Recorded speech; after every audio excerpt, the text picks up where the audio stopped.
else isn't telling you that. Sometimes we look in the mirror and we tell ourselves that. And there's nothing that you can really do to stop having those bad days.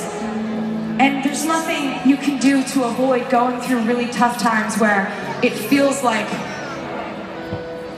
things are kind of pointless sometimes. And it feels like you're walking through all these rainy days and it's never getting brighter. And I want you to know that every single one of us in this room has gone through that too, and we will continue to have to fight those battles our entire lives. But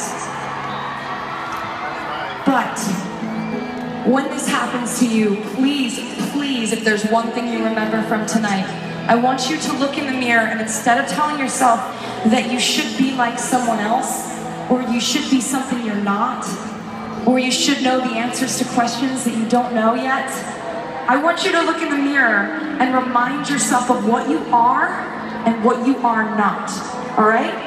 You are not someone else's opinion of you.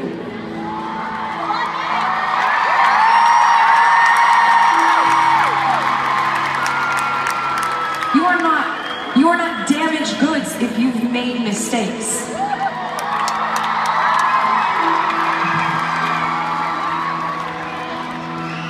You're not going nowhere just because you haven't arrived at your final destination yet. Those are the things you're not.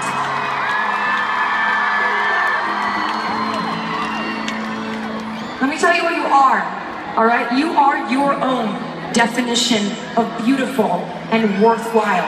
That's what you are.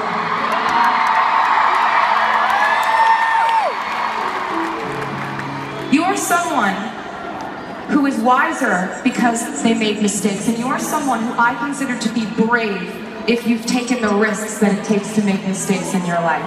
That's what you are.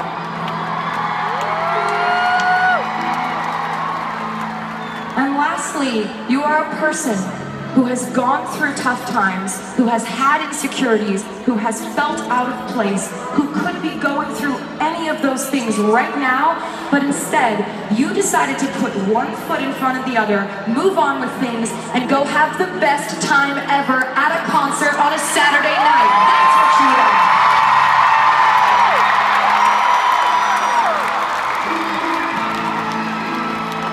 And I am a person who has had things said about me that wasn't true.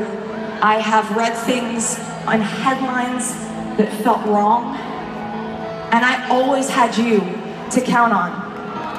And so I had the courage to move to a new city and cut my hair and go to London and write a song with an artist I had always admired. Her name is Imogen Heap, and the song that we wrote together is called Clean.